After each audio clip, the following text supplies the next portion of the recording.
नमस्कार, सुबह की बात सुनो सरकार में आप सबों का स्वागत है और मैं हूं संतोष सिंह। और आज इस खास बुलेटिन की शुरुआत कुछ खास खबरों से करेंगे।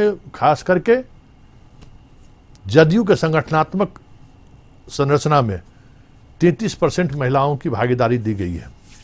इस खबर पर भी चर्चा करेंगे। प्रवक्ता की सूची से कई महत्वपूर्ण नाम इस बार नहीं है, उसकी भी हम चर्चा करेंगे।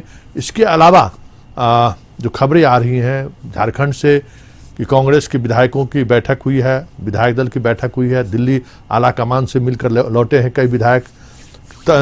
ये कयास लगाए जा रहे हैं कि जो एक पद मंत्री का रिक्त है, कांग्रेस के किसी विधायक को इसकी जिम्मेवारी मिल सकती है।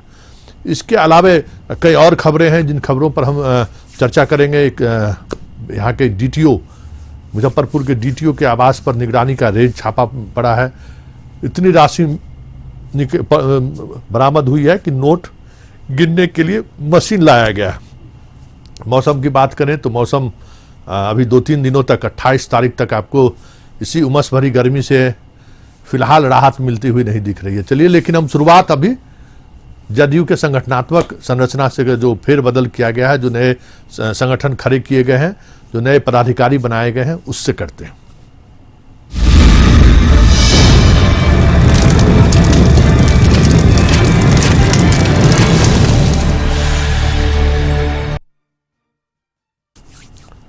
जी हाँ, नीतीश कुमार जिस तरीके से सरकार, सत्ता और शासन में महिलाओं के लिए भागीदारी सुनिश्चित की है, ठीक उसी तरीके से पार्टी संगठन में भी उन्होंने 33% महिलाओं को जगह दी है। अब एमएलए और एमपी के चुनाव में 33% महिलाओं को टिकट देते हैं या नहीं देते हैं, जिसकी चर्चा हर चुनाव से पहले होनी शुरू होती है। और पार्लियामेंट में भी ये कई बार ये इस तरह के विधायक लाने की कोशिश हुई कि महिलाओं को भी आरक्षण मिले, लेकिन वो तमाम चीज़ें फलीभूत नहीं हो सकी। लेकिन चलिए, एक संगठन में 33% आरक्षण की बात हुई है, लेकिन इस आरक्षण के अलावा कई ऐसी चीज़ें सामने हैं, खास करके मीडिया की भूमिका जिन्हें दी गई है या जिन्हें प्रवक्ता बनाया गया है, उसमें कई ऐसे चेहरे हैं जो पिछले कई वर्षों से जदयू का फायर ब्रांड माना जाता था। प्रवक्ता नीरज हो, अजय आलोक हो या फिर निषाद हो, कई ऐसे चेहरे नाम हैं। लेकिन इस बार जिस तरीके से नाम सामने आ रहे हैं उसमें कई महत्वपूर्ण नाम नहीं है। संगठन के दृष्टिकोण से भी देखें तो ये बदलाव क्या संकेत दे रहा है। चलिए सीधे चलते हैं हम अपने ब्यूरो चीफ अशोक मिश्रा जी के पास। अशोक जी, ये जो बदलाव दिख रहा है, खास करके पार्टी प्रवक्ता के पद को लेकर आप देखें, प्रगति मेहता, निखिल मंडल, पुराने चेहरे निखिल मंडल हैं, लेकिन प्रगति मेहता पत्रकार भी हैं, अब उनको कहीं न कहीं इसमें शामिल किया गया है। लेकिन कई बड़े चेहरे, नीरज सिंह जैसे बड़े चेहरे, राजीव रंजन जैसे बड़े चेहरे इस बार प्रवक्ता की सूची से गायब हैं। क्या संकेत देने की कोशिश है सरकार की? बिल्कुल, देखिए, जदयू के चेहरे बहुत बदले हैं और आप कह सकते हैं कि आज जिस तरह से पार्टी के पदाधिकारियों की घोषणा की गई है, उसमें पार्टी संगठन में कई युवाओं को लाया गया है, महिलाओं की उचित भागीदारी दी गई है और 33% महिलाओं को भागीदारी दी गई है। लेकिन जो सबसे बड़ी बात है कि जो पार्टी का मुख्य एक तरह से कहिए प्रवक्ता होते हैं, जो जिसको आप कह सकते हैं कि पार्टी की बातों को, सरकार की बातों को हर समय मीडिया के सामने लाने के लिए तैयार रहते हैं, उसमें कई चेहरे ऐसे हैं जिनको इस बार जगह नहीं मिली है। हालांकि उन्हें राष्ट्रीय प्रवक्ता के रूप में या फिर क्या जिम्मेदारी मिलती है यह देखना बाकी है। लेकिन जो प्रवक्ताओं की सूची मिली है, उस सूची के मुताबिक संजय सिंह, रणवीर नंदन को जगह दी गई है। फिर आप कह सकते हैं कि प्रगति मेहता है, उसमें है, निखिल मंडल हैं, उनको जगह दी गई है और अभिषेक झा को जगह मिली है। तो इस तरह से 7 पार्टी प्रवक्ताओं बनाए गए हैं। लेकिन कई बड़े चेहरे जैसे अंजुम आरा हैं, फिर नीरज कुमार हैं, राजीव रंजन प्रसाद हैं, डॉक्टर सुनील को चूँकि चिकित्सा सेल का अध्यक्ष बनाया गया था, इसलिए उनको ये जिम्मेदारी नहीं दी गई है।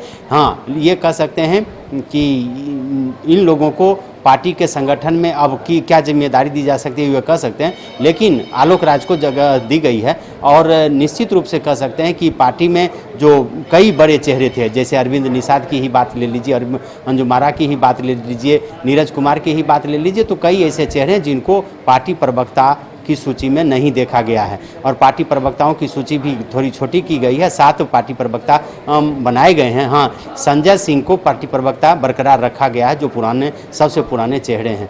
तो निश्चित रूप से ये कहीं न कहीं यह देखा जा रहा है कि जो फायर ब्रांड के नेता थे, खास करके नीरज जी की बात को अगर हम लें तो शायद कोई भी दिन ऐसा नहीं होता था जिस पर नीरज कुमार का कोई न कोई किसी न किसी इशू पर बयान न आता हो। लेकिन नीरज को पार्टी प्रवक्ता की जगह अब संगठन में क्या दायित्व मिलता है यह कहा नहीं जा सकता, लेकिन ये जरूर आप कह सकते हैं कि कई बड़े चेहरे को इस बार पार्टी में प्रवक्ता में खास करके जगह नहीं मिली है। लेकिन पार्टी के अन्य संगठनों में कई लोगों का प्रमोशन भी हुआ है और खास करके जो पूर्व मंत्री और मंत्री रह चुके हैं या विधानसभा विधान परिषद के सदस्य रह चुके हैं, उनको पार्टी में एक तरह से कहिए कि उपाध्यक्ष का पद नवाजा गया है। फिर अगर महासचिव की बात आप करें तो जैसे अभय कुशवाहा जैसे लोग जो युवा जदयू के प्रदेश अध्यक्ष हुआ करते थे, उनको महासचिव की जिम्मेदारी दी गई है। और खास करके महिलाओं की जो बात आपने की है, तो अधिकांश महिलाएं, चूँकि महिला संगठन में तो जो जुड़ी हुए हैं सो हैं ही,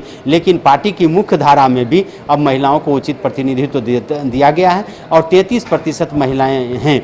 नीतीश कुमार यह संकेत देना चाहते हैं कि जो हम सरकार में दे रहे हैं महिलाओं को प्रतिनिधित्व पार्टी के अंदर भी दे रहे हैं। और एक बात का ध्यान रखा गया है कि जहां पार्टी में जातीय समीकरण है, उस समीकरण का भी पूरा ख्याल रखा गया है। उपेंद्र कुशवाहा के साथ जो लोग जदयू में आए हैं उन्हें भी पार्टी का में पदाधिकारी बनाया गया है। और खास करके जैसे केशव सिंह जैसे लोग जो लोजपा से छोड़ करके आए हैं, तो उनके साथ भी दीनानाथ क्रांति जैसे लोग हैं, उनको भी पार्टी का महासचिव बनाया गया है। तो इस तरह से कह सकते हैं कि पार्टी को एक नया लुक देने की कोशिश की गई है। सभी जाति धर्म और सभी आप कह सकते हैं कि लोगों को प्रतिनिधित्व देने की कोशिश की गई है। लेकिन एक संकेत जरूर दिया गया है कि ये जो पार्टी प्रवक्ता बनाए गए हैं, इसमें से जो भी पार्टी प्रवक्ता हैं, अजय आलोक को अगर छोड़ दीजिए तो और सब जो पार्टी प्रवक्ता रहे हैं, संजय सिंह और अजय आलोक को छोड़ दीजिए, तो ये उतना फायर ब्रिगेड के सदस्य नहीं रहे हैं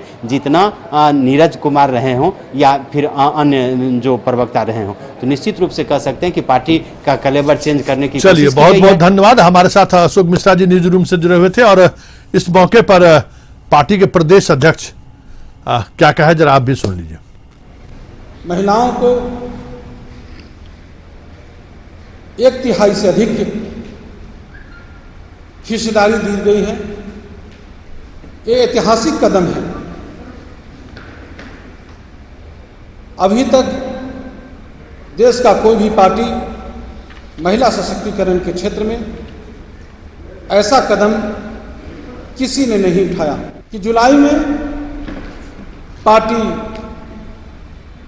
को वित्तीय सहायता प्रदान करने के लिए पार्टी के पदाधिकारी, पार्टी के कार्यकर्ता, पार्टी के फंड में जो भी कुछ होगा पार्टी के फंड में जमा करेंगे। उसके लिए भी हम विशेष अभियान चलाएंगे। चलिए, अब हम दूसरी खबर की बात कर रहे हैं। कलंक, जी हाँ, एक जिला परिवहन पदाधिकारी के यहाँ निगरानी का रेड होता है। 40 लाख रुपए कैश बरामद हुए हैं। करोड़ों के इन्वेस्टमेंट के कागजात बरामद हुए हैं। छपरा, दरभंगा, पटना, कई जगहों पर छापेमारी हुई है और अकूत संपत्ति का पता चला है। आप उससे सहज अंदाजा लगा सकते हैं कि एक जिला के डीटीओ की क्या कमाई है। ये अलग बात है कि इनके यहाँ छापेमारी हुई और ये पकड़े गए, लेकिन सच्चाई यही है कि डीटीओ का पद इस प्रदेश में भी मलाई वाला पद माना जाता है। पोस्टिंग से लेके कार्य जिस स्थल पर इनका कार्य स्थल होता है, वहां तक की कमाई की हिस्सेदारी ऊपर से नीचे तक बंधी हुई है। ये हर किसी के जुबान पर आप देख सकते हैं। आप देख रहे हैं डीटीओ साहब की गिरफ्तारी हो चुकी है निगरानी ने, और पूरे अभियान के दौरान नोट गिनने की मशीन का इस्तेमाल करना पड़ा। मतलब आप सहज अंदाजा कर सकते हैं कि कितनी राशि इनके पास है। 50 लाख से अधिक की राशि अभी तक बरामद हो चुकी है। और अन्य जो खबरें आ रही हैं कि छपरा से भी काफ़ी संख्या में काफ़ी इन्वेस्टमेंट के कागजात बरामद हुए हैं। मतलब पटना में भी इनके कई रिश्तेदार हैं जिस पर निगरानी की नज़र है कि वहाँ उनका कहीं न कहीं इन्वेस्टमेंट की खबरें आ रही हैं। चलिए हमारे साथ मरगूब आलम इस वक्त जुड़े हुए। मरगूब, ये डीटीओ साहब के यहाँ जो छापेमारी हुई है, इतनी बड़ी राशि बरामद हुई है, पूरी खबर क्या है? निगरानी ने किस तरीके से इनको, क्योंकि ये आय से अधिक के संपत्ति का मामला है, कोई घूस लेने का मामला नहीं है, ये कैसे ये पूरा अभियान, मतलब जो कह सकते हैं कि जो तैयारी हुई थी निगरानी विभाग की, किस इंफॉर्मेशन के आधार पर ये रेड हुआ है? देखिए संतोष जी, निगरानी के अधिकारियों को इस बात की सूचना बहुत दिन पहले मिली थी कि रजनीश लाल लगातार भ्रष्टाचार में लिप्त है। उनके पीछे टीम लगी हुई थी, लेकिन प्रारंभिक तौर पर टीम को कोई सफलता नहीं मिल पाई थी। लेकिन टीम इनके पीछे लगी हुई थी, लगातार इनके बैंक अकाउंट खंगाले जा रहे थे, लगातार इनकी एक्टिविटी को देखा जा रहा था। कई लोगों को जब शिकायत की गई थी, उस शिकायत पर उसकी जांच की गई थी, वो जांच सही पाया गया। उसके बाद जब लगभग 3 महीने की जांच के बाद जब बैंक अकाउंट, जब कई स्थानों पर से रजिस्ट्री ऑफिस में जब कागजात जब निकाले गए, अपने सूत्रों से जब पता चला कि नहीं इनके पास आय से अधिक संपत्ति का मामला बनता है, तो निगरानी की टीम पहुंची थी। सुबह ही हमारे पास जब खबर आई तो हमने सबसे पहले अपने दर्शकों को कशिश न्यूज के माध्यम से वो खबर दी। सबसे पहले उस विजुअल को दिखाया जो जहां पैसे मिले थे। देखिए Santosh ji, of the record हमारी अधिकारियों से बातचीत हुई है। डीएसपी ने बताया कि जब हम लोग यहाँ पहुंचे थे तो हमें इस बात की आशा नहीं थी कि यहाँ से कैश मिल पाएगा, क्योंकि दो जिला के डीसीओ प्रभार में थे। जब हम लोगों ने सर्च किया तो लगातार 500 के बंडल निकलते चले गए, और जब उसकी कह सकते हैं उसकी गिनती पूरी हुई तो 50 लाख से ज्यादा है। सोने के बिस्कुट बरामद हुए हैं, और जिस समय अभी से आधे घंटे पहले तक कई संपत्ति के कागजात भी बरामद हो गए हैं। तो अब ये जो छापेमारी है संतोष जी, ये लंबी चलेगी, क्योंकि 4 स्थान पर छापेमारी करेगी। 4 टीम लगी थी, 3 और टीमों को भी लगाया गया, 3 और टीम लगी है, 3 डीएसपी को लगाया गया है, और कह सकते हैं कि ये छापामारी लंबी चलेगी। अभी तक कई संपत्ति के कागजात बरामद किए गए, कई भूखंड के कागजात बरामद किए गए, और स्टेट से बाहर भी संपत्ति का मिले हैं। जो उनसे हमारी बातचीत हुई अफसर को, उन्होंने कहा है कि इलायची का इन्वेस्टमेंट है, उसके साथ साथ कह सकते शेयर बाजार में इन्वेस्टमेंट है। उन सभी कागजात को गवर्नमेंट निकाला जा रहा है। हालांकि देखिए पूरे मामले में 4 घंटे पहले तक ये 50 लाख रुपए बरामद हुए थे, लेकिन निगरानी का कहना है कि और थानों से अपडेट आना बाकी है। तो ये बड़ी कार्रवाई, अगर हाल के दिनों में संतोष जी 20 सेकंड की बात करेंगे तो निश्चित तौर पर एक, चूंकि कोई बहुत बड़े अधिकारी नहीं है, लेकिन बहुत बहुत धन्यवाद। हमारे साथ जाकिर भी जुड़ चुके हैं छपरा से। छपरा में भी रेड चल रहा है। जाकिर, क्या अपडेट है इस छापेमारी को लेकर? देखिए अभी तक छापेमारी को लेकर कोई नया अपडेट नहीं आया है, और अभी तक छपरा कार्यालय में कोई छापेमारी नहीं हो रही है। इसकी पुष्टि अभी थोड़ी देर पहले की गई है कि अभी यहाँ छपरा के कार्यालय में कोई छापेमारी नहीं हो रही है। जो लोग भी अंदर मौजूद है वो कार्यालय के कर्मी ही हैं। पहली चीज ये की जाए। दूसरी चीज ये है कि लेकिन एक सबसे बड़ी चीज क्या है कि यहाँ के कार्यालय में जैसे ये सूचना बाहर आई कि वहाँ पे सारी चीजें हो रही हैं, पटना और मुजफ्फरपुर आवास से तमाम नकदी और सोने चांदी मिल रहे हैं, तो यहाँ पे मुख्य दरवाजे को बंद कर दिया गया। मेन गेट जो अंदर घुसने का कार्यालय है उसको बंद कर दिया गया। हम लोग कैसे करके अंदर पहुंचे, लेकिन वहाँ कार्यालय में भी ताला जड़ा हुआ दिखा। कोई अधिकारी नहीं था उस समय, कोई लिपिक जो भी थे, चतुर्थ वर्गीय कर्मचारी जो थे वही अभी तक ऑफिस में दिखाई दे रहे हैं, कार्यालय में दिखाई दे रहे हैं। बाकी सन्नाटा पसरा हुआ है पूरे कार्यालय में। जी चलिए, बहुत बहुत धन्यवाद। हमारे साथ जाकिर जुड़े हुए थे छपरा से, जो बता रहे थे कि रेड की खबरें जरूर आई थी, लेकिन दफ्तर बंद है, बाहर से ताले बंद कर दिए गए हैं, और अंदर कर्मचारी हैं जो उस परिवहन विभाग के ही कर्मचारी हैं, वो 2 जगह के प्रभार में थे, मुजफ्फरपुर और छपरा। यही खेल है, इसी खेल को समझने की जरूरत है कि ऊपर से नीचे तक कैसे नेक्सस फैला हुआ है कि परिवहन विभाग ने 2 जगह प्रभार, दोनों महत्वपूर्ण जिला, और वो भी बालू वाले इलाके में, जहां बालू खनन को लेकर लगातार अभियान चलाने का दावा सरकार की तरफ से की जाती है, वहां पे चार्ज में परिवहन अधिकारी हैं। तो स्वाभाविक है 50 लाख कैश निकला है, करोड़ों कैश और निकल सकते हैं, क्योंकि धंधा ये बालू का है, और उसी बालू के धंधे से ये चीजें आगे बढ़ी हैं। चलिए अब हम एक छोटा सा ब्रेक ले लेते हैं। ब्रेक के बाद कुछ और खबरें हम आपको दिखाएंगे, खास करके समस्तीपुर के मॉब लिंचिंग को लेकर भी जो अपडेट आ रहे हैं, वो अपडेट कहीं न कहीं पूरे सिस्टम पर सवाल खड़े कर रहे हैं। लेकिन मामला क्या है, हालांकि शिक्षा मंत्री की सफाई आ गई है कि जो भी ये परीक्षाएं पास की हैं, जो पिछले बार रिजल्ट निकला था, वो सभी के सभी अभ्यर्थी शिक्षक नियोजन में आप बैठ सकते हैं, उनको उनकी नौकरी उनको दी जा सकती है। इसलिए जो विवाद की जो मुख्य वजह है उस वजह को शिक्षा मंत्री ने स्पष्ट कर दिया है कि ऐसी कोई बात नहीं है कि जो बाद में रिजल्ट निकाला गया है उसी रिजल्ट के जो मेरिट लिस्ट निकाला गया है उसी मेरिट लिस्ट के आधार पे शिक्षकों की बहाली होगी, ऐसी बात नहीं है। जो पूरा रिजल्ट निकला है उसमें जो कंपीट किए हैं वो आने वाले समय में जब भी नियुक्ति प्रक्रिया की शुरुआत होगी वो बहाल हो सकते हैं। लेकिन आज AISF के छात्र ने शिक्षा मंत्री के आवास का मतलब विजय चौधरी के आवास का घेराव किया और उन्होंने कहा है कि इस पूरे मामले की जांच होनी चाहिए कि किस परिस्थिति में पहले रिजल्ट निकाला गया, अब मेरिट लिस्ट जारी किया जा रहा है। लेकिन कोर्ट भी गए हैं, कई छात्र आज पटना हाई कोर्ट भी गए हैं, अपने वकील से सलाह लिए कि इस मामले में आगे क्या की जानी चाहिए, इसको लेकर वो वकील से भी मंथन किए हैं। लेकिन चलिए पहले जरा हम और एक और दिलचस्प बात है कि इस परीक्षा में सनी लियोन पास कर गई। जी हाँ, सनी लियोन का तस्वीर लगा के परीक्षार्थी इसमें जो है सो बैठे थे। ऐसे ट्वीट के सहारे ये चीजें कही गई है कि एक ट्वीट जारी हुआ है नेता प्रतिपक्ष के द्वारा जिसमें कहा गया कि सनी लियोन की तस्वीर लगी हुई है, वो भी परीक्षा पास कर गई। मतलब सनी लियोन बिहार के TET परीक्षा पास कर दी, ये परीक्षाएं पास की है। तो जरा हम बात करते हैं अपने संवाददाता मरगूब आलम से। मरगूब आलम, ये मामला क्या है कि सनी लियोन भी पास कर गई, जो पूरा परीक्षा प्रोसेस है उस प्रोसेस पर नेता प्रतिपक्ष ने इस तरीके से सवाल खड़ा किया है? देखिए, नेता प्रतिपक्ष, ये जो पूरा मामला है, नेता प्रतिपक्ष ने ट्वीट किया है कि इससे पहले जो परीक्षा हुई थी उसमें सनी लियोन पास कर गई थी। इस बार जो परीक्षा हुआ, जो रिजल्ट निकला है, तो वो रिजल्ट वायरल हो रहा है जिसमें ऋषिकेश कुमार नाम है उसका, और जो फोटो लगा हुआ है वो अनुपमा परमेश्वरम का है। वो फोटो संतोष जी साउथ की एक एक्ट्रेस का फोटो है, लोकल एक्ट्रेस है, उसका फोटो है।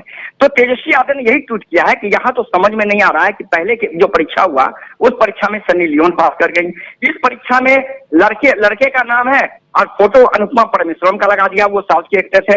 अब सवाल यह है कि किन किन लोगों को बिहार सरकार की परीक्षा में पास होना पड़ेगा बिना परीक्षा दिए।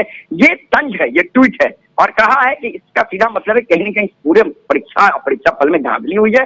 तो सरकार आखिर इस पर कब तक जागेगी, ये पूरा मामला है। इसी पूरे मामले को लेकर के सनी नेता प्रतिपक्ष ने ट्वीट किया है और उसी ट्वीट के आधार पर निश्चित तौर पर हमने भी खबरें चलाई हैं और कहा है कि सरकार को अभी भी जागना चाहिए कि किसी परीक्षा में सनी लियोन पास करती है, किसी परीक्षा में अनुपमा परमेश्वरम पास करती है, जबकि अनुपमा परमेश्वरम साउथ की एक्ट्रेस है। मरगूब, लेकिन जब शिक्षा मंत्री ये कह दिए हैं कि जो भी मेरिट लिस्ट बना है, जो पहले रिजल्ट आया है जिसमें रिजल्ट में जो लोग भी पास हैं वो शिक्षक की पात्रता प्राप्त कर लिए और वो उसमें शामिल हो सकते हैं, फिर विवाद की वजह क्या है? जब वो वापस मेरिट लिस्ट को लेकर जो सवाल खड़े किए गए थे उसको तो शिक्षा मंत्री ने वापस ले लिया।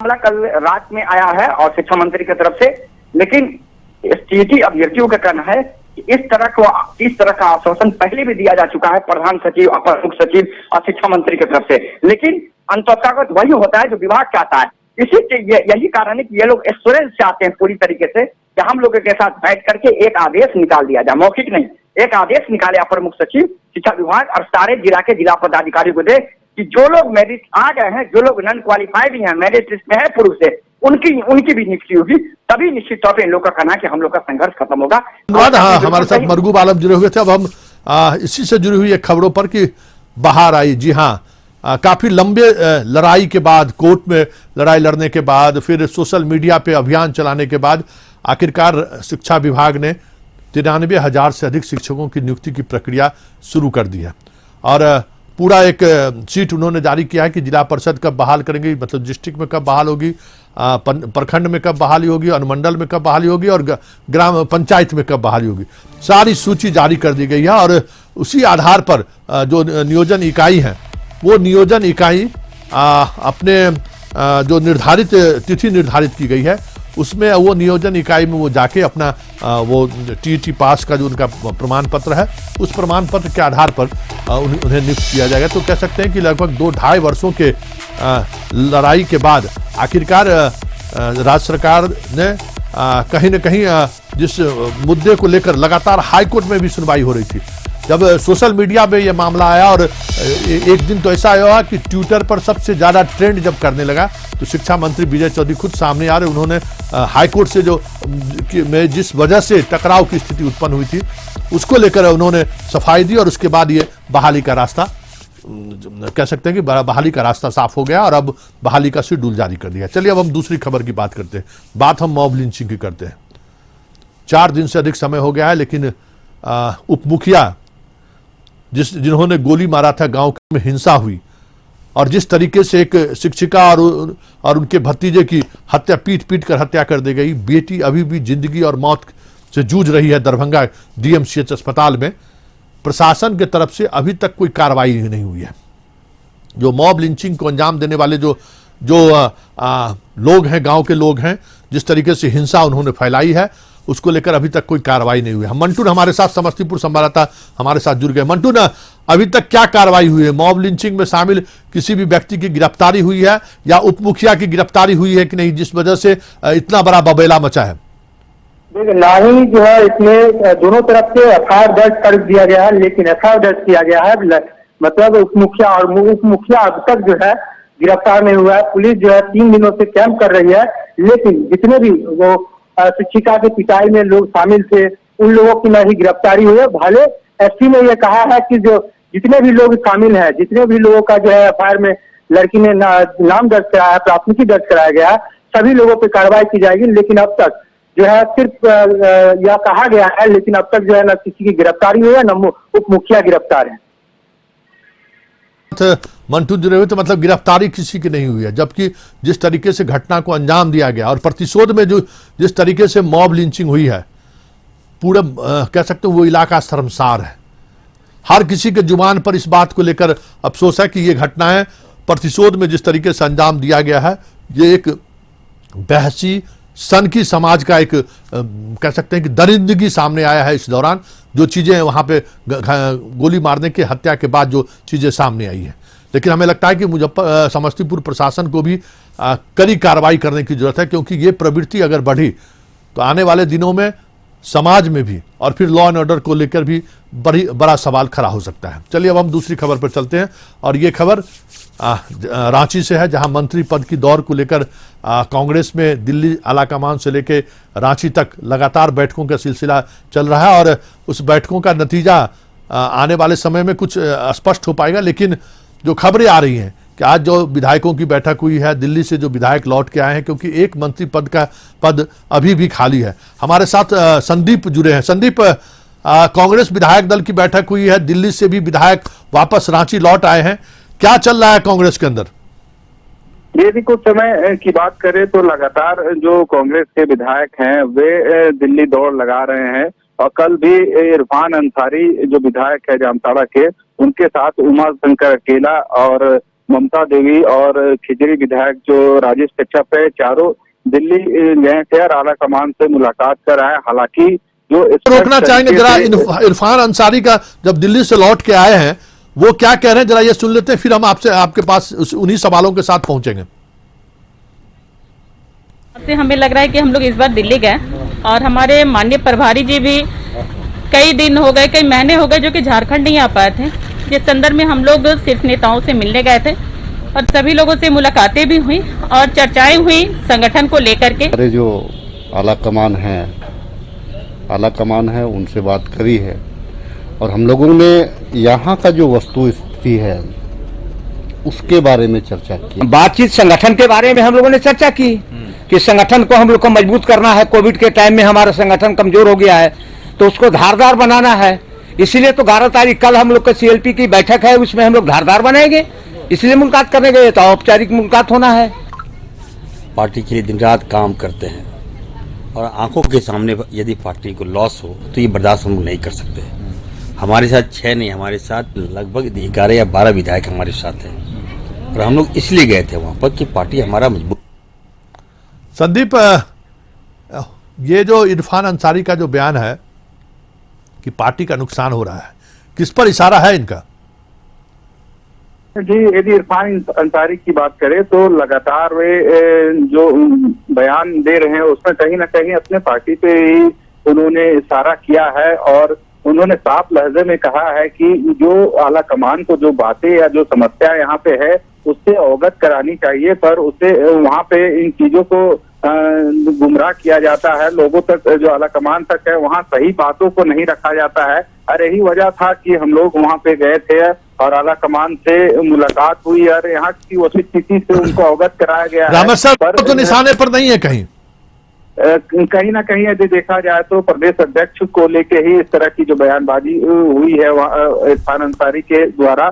और आज जो विधायक दल की बैठक थी उसमें भी इरफान अंसारी आज कहीं ना कहीं चुप नजर आए, पर उनसे जब यह पूछा गया कि आप दिल्ली भी गए थे और जो समस्या थी या फिर जो बातें रखी, पर वो आज की विधायक दल की बैठक में उन मुद्दों को आप नहीं रख रहे हैं, आखिर वजह क्या है। तो उन्होंने साफ तौर पर कहा कि जो बातें वहां तक पहुंचनी चाहिए वह वहां तक नहीं पहुंच पा रही है। यही वजह है कि जो पार्टी है उसका जनाधार कमजोर पड़ता नजर आ रहा है। यही वजह है कि इन सब चीजों से हम आला कमान को अवगत कराए हैं। ताकि बहुत धन्यवाद। हमारे साथ रांची से संदीप जुड़े हुए थे। मतलब कहीं न कहीं निशाने पर झारखंड की राजनीति नहीं, मंत्री पद भी है, क्योंकि एक पद अभी भी मंत्री का रिक्त पड़ा हुआ है। चलिए इस